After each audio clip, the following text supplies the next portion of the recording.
Hi, I'm Monica from London Mums magazine. I would like to ask you, Julia, what advice would you give to parents in a similar situation with a really special child in that way? I would say there's 100 other people with better advice probably for you than an actor from America. But, you know, I think all families are special, and some that have these incredibly focused people in their family to take care of. I can't imagine what that's like. I mean, we've made our attempts and we have created this story about it, but I think all families really do make attempts to do the best they can with what they know and just love each other as deeply as you can every day. And I think the one thing about the kind of crippling of the world today that is the positive I see in it is that you do understand, sadly, on a near daily basis, how quick as a wink it can change. And just to hold a little tighter and love a little more loudly in your family, because the days are short. The night is long. I'm Nada. I'm 15. You're 15? Yeah. And you're so poised. Thank you. Owen was not so poised at 15.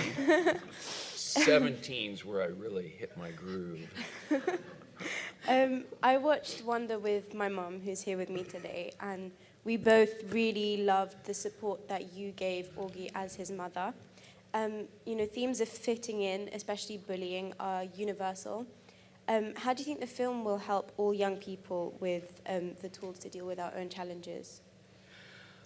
Well, you know, it's such a complicated topic, bullying, and certainly one, I have 3 children myself, and certainly one that we talk about. I think this novel was a great conversation piece for that as a family. And I mean, the one thing that I can truly hope that I think is attainable is just for anyone who's feeling picked on or bullied to have a voice to some adult, not to keep it to themselves. I think that is the first step towards solving it and sorting it and understanding it and being able to heal and move on from it, is just, you know, talking to your parents or talking to a teacher, but some adult to help mediate the situation for you. We have a question right here. Hi, my name is Tilda. I'm from Denmark. I wanted to hear if you ever yourself wanted to have a space helmet on and be invisible in any situations. Yeah. Right about now.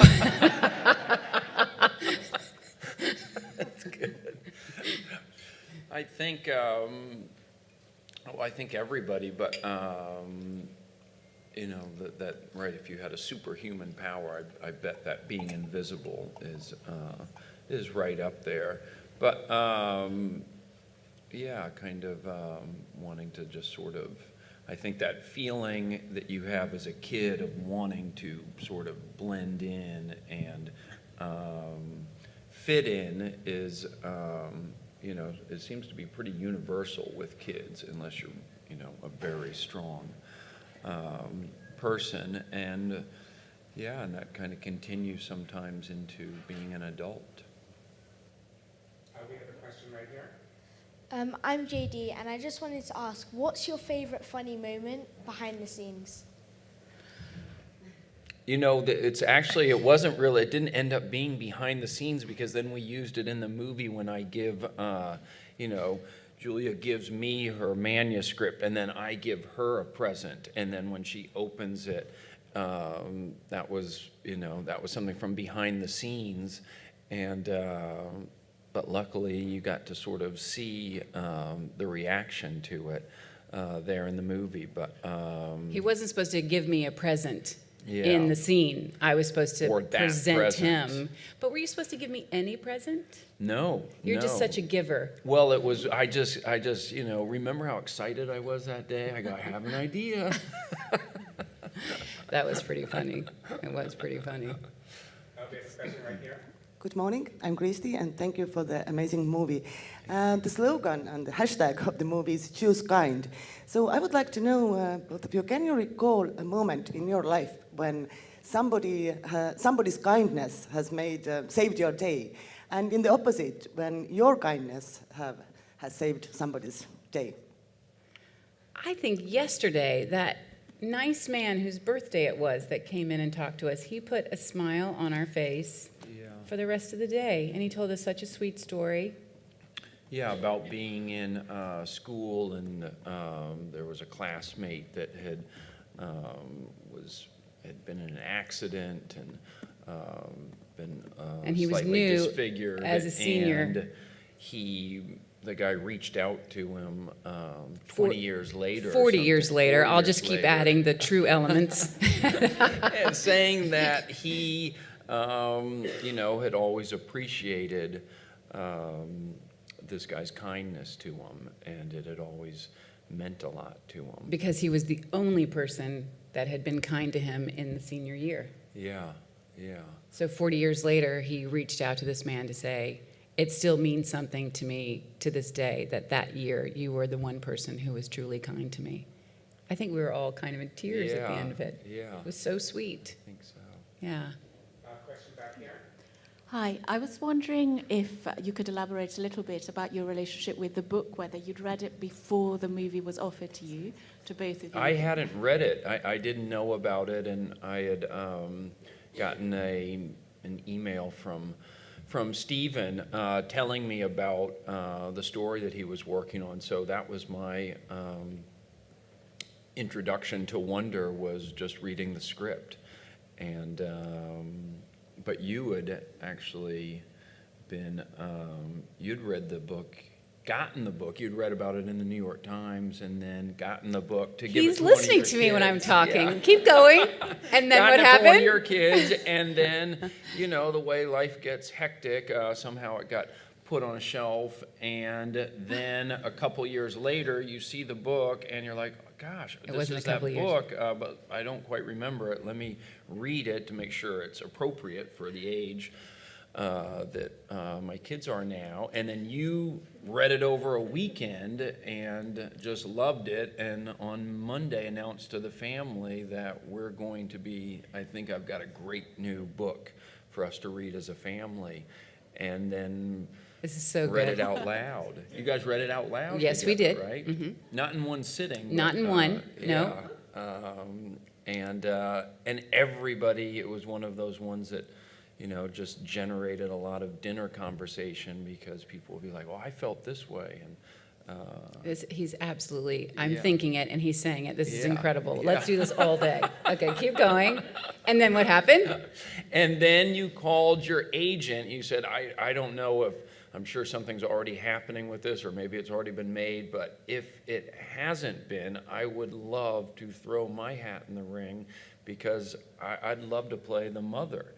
And then the next thing it started to, get rolling, right? That is 99.3% accurate. Ah, Well dang it. done, Owen Wilson.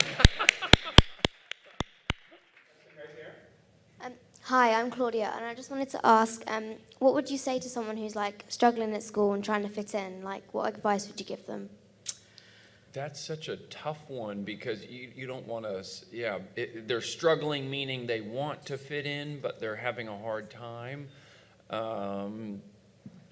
It's such a great thing what Isabel says in the movie. So maybe you would say some version of that. It's hard to fit in when you're, how does it go exactly, when you're born to stand out? Yeah, that Via says to Augie, it's impossible to blend in when you Yeah. were born to stand out. But that's so hard to feel when you just feel Right. like, you're Yeah. this big in a classroom of giants, or whatever the feeling is. It's I so guess to hard. talk about your own, I would talk about, well, first of all, that's a very, I feel the same way sometimes, just so the person knows just how typical that is to feel that way. Question right here. Yeah. Hi, this is Christian from Germany. Good morning. I mean, usually this question would be one of the more corny ones, but since the movie is called Wonder and it's about wonder, when did you experience wonder in your life, or where did you find it? And also, I wanted to ask Julia, when did you invent the family book reading practice? This is not an invention of mine. I cannot take credit for that. I mean, my dad read to us before bed every night, and you know, I think it's just one of the great universal Would he make up stories too, cuddle or times. always read I think stories? mainly read books that we were ready for, but not necessarily ready to, as readers, take on. And it was just a special, cozy time. So it's just a nice way to head into dreamland, I think, with the sound of your parents' voice. Though my kids do say, Mom, just your normal voice, please. Don't do voices, okay? just read it. Which is really disappointing. Yeah. Every day, I think every day it's there for the recognizing. For me, that's how I like to approach life. I know that my coworker here is far more Cynical. Question right here. Absolutely adored this film, and so much of it stayed with me, but one particular line was from you, Julia. It was where you said that what's inside is where we're going, and what's on our face is where we've been. I was wondering, to each of you, what does that mean to you in your lives and in your career? Well, Owen's face, I think the clock is ticking on the...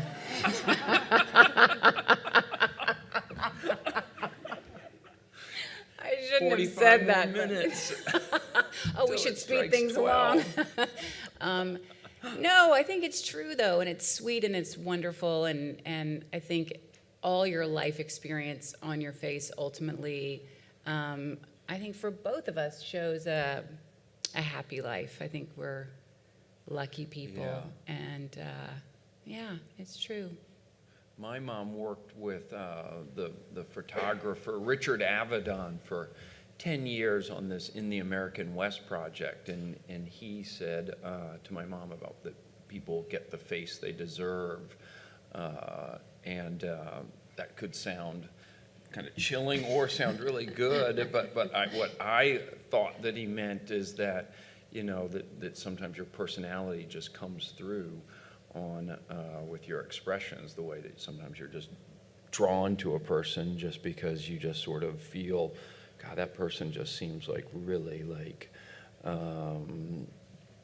just kind of there's just something, their energy seems really good, and vice versa. You know, if you're kind of a crank, you know, the neighborhood crank, those faces tend to reflect that also, right? We have a question right here. Hi, you both play pretty cool parents in the film. I'm over here. Wait, who's calling us cool? Oh, here we go. Yeah. We're cool. You're playing pretty cool parents in the film. I want to know, do you actually think you're cool parents in real life? And more importantly, do your kids think that you're cool in real life? Yes, see, they're two very different Yeah. questions, aren't they? Right. Because I was going to say, we're incredibly cool parents, but I don't know if the 5 children we have between us would necessarily second that emotion. It would depend on the day, maybe. That does seem to be part of being a kid, is that, you know, growing up, you have to at some point start to kind of roll your eyes a little bit at your parents. And sadly, with me, it's already begun at, you know, at age 6. I'm getting that. But I think I'm a pretty cool parent. A question right here. Hi, I'm Arabella, and I have a question for both of you. So, what do you think about the key messages behind the movie? The key message. God, there's a lot of good ones. I would hope that it would be, well, that people would be entertained, and the way I was when I read the script, and that was just moved by the story. And then also about, you know, just family as a source of strength for people in their lives, and obviously the kind of kind of relying on people's kindness and generosity of spirit, and yeah. Well, he took all the answers, we're not going to do anything like this again together, okay? And I'll just say, your hair is fabulous. Oh, my word. Gorgeous. Well, fabulous. Not I talking to used you, a good Owen. shampoo today. I did feel like I was having a good hair day, but you embarrassed me. Anyway, okay.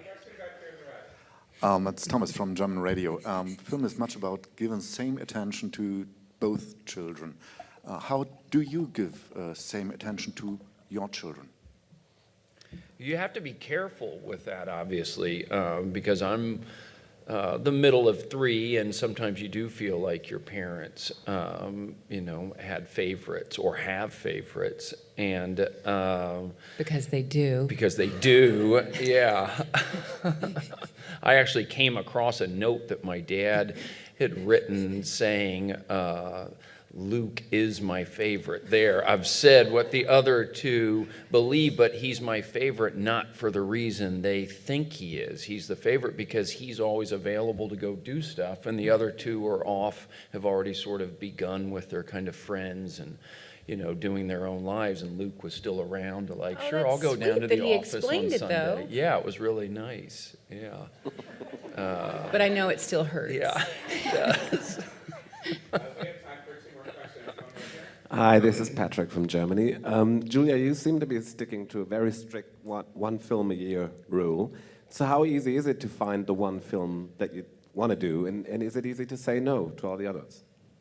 It is easy to say no, and it just sort of falls into one a year, but it's not a mathematical equation that I'm trying to stick to. But fortunately, I have found things here and there that hold my heart enough to want to participate in them. So that's my good fortune. Yeah.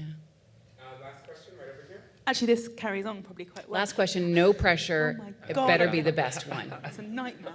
I was just carrying on from that. How much of a fact now is the fact that you have children who are going to watch the projects that you do? How much does that factor into the choices and the decisions that both of you make? Are you thinking about the fact that you have a legacy that kids are going to watch them? I don't know that it factors into the decision, but when you work on a movie like this will be one that I'll be happy for my kids to see and go to, and so it's definitely this one I'll be proud to have them go to. I think one finds that one's children aren't necessarily interested in one's filmography. Because perhaps one's children want to go see Cars 3. Yeah. But they do want to see this because they loved the book. And like any lover of a great book, of course, you want to go see the movie. So this is a sure thing. Yeah. Thank you all so much. Thank you. Thank you. Thank you.